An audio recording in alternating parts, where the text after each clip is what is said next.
அனைவருக்கும் வணக்கம். இன்றைக்கி நம்ம எதை பற்றி பார்க்க போகிறோம் அப்படின்னா, எல்லா மதங்களையும் நாம் ஏற்றுக்கொள்ளும் அளவிற்கு மற்ற மதத்தினர் நம்மளுடைய கலாச்சாரமாகட்டும், பண்பாடாகட்டும், வழிபாடாகட்டும், யோகமாகட்டும் அதை ஏற்றுக்கொள்வதில்லை அவ்வளவாக. அப்படிங்கிறது தான் இங்கே நிதர்சனமான உண்மையாக இருக்குது.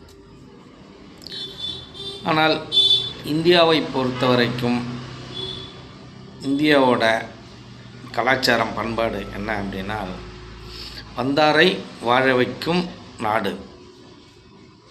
இப்போ தமிழ்நாடும் அப்படி தான், வந்தாரை வாழ வைக்கும் நாடு. அப்போ இங்கே இருக்கிறவங்களாம் எப்படின்னா, அவங்களாம் அப்படியே தான் இருக்கிறாங்க அப்படிங்கிறது தான் இங்கே நிதர்சனமான உண்மையாக இருக்குது. சரி, அது ஒரு பக்கம் இருக்கட்டும்.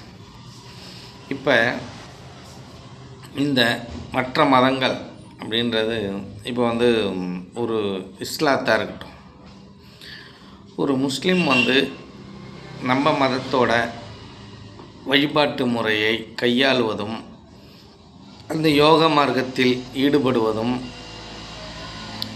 மிக மிக மிக குறைவு. அப்படிலாம் யாருமே இருக்க மாட்டாங்க. பல கோடி பேரில் 1-2 பேர் இருந்திருக்காங்க. அதில் ஞானானந்தா அப்படின்ற ஒரு முஸ்லீம் மகானாகவே உருவாகியிருக்கிறார். அது விதிவிலக்காக அதை மாதிரி நடக்கும். இப்போ கிறிஸ்துவ மதத்தில் அதை மாதிரி இருக்கா அப்படின்னா, அதுலேயும் பார்த்திங்கன்னா பல கோடி பேரில் யாராவது ஒருத்தவங்க மட்டும்தான் அப்படி இருந்திருக்காங்க. நம்மளோட கொள்கையை ஏற்று நம்ம யோக மார்க்கத்தில் அவங்க யோகத்தை கற்று அந்த பயிற்சிகள்லாம் செஞ்சுருக்காங்க. அதை நம்மளே கண்கூட பார்த்துருக்கோம். நிதர்சனமான உண்மையும் கூடாது.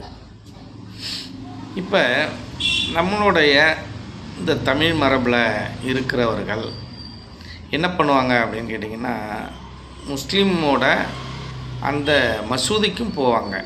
அங்கே இந்த சில விஷயங்களை பார்ப்பதற்கும் அங்கே வழிபடுவதற்கும் போகிற ஆட்கள்லாம் இருக்காங்க. நாகூருக்கெலாம் போகிறவங்க இருக்காங்க. அதே போல் சர்ச்சுக்கும் நம்ம ஆளுங்க போவாங்க.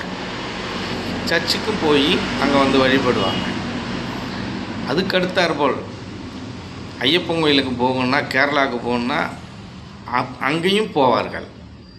இப்போ ஆந்திராவுக்கும் போவாங்க, திருப்பதிக்கும். இப்படி எல்லா மதங்களையும் அரவணைக்கும் தன்மை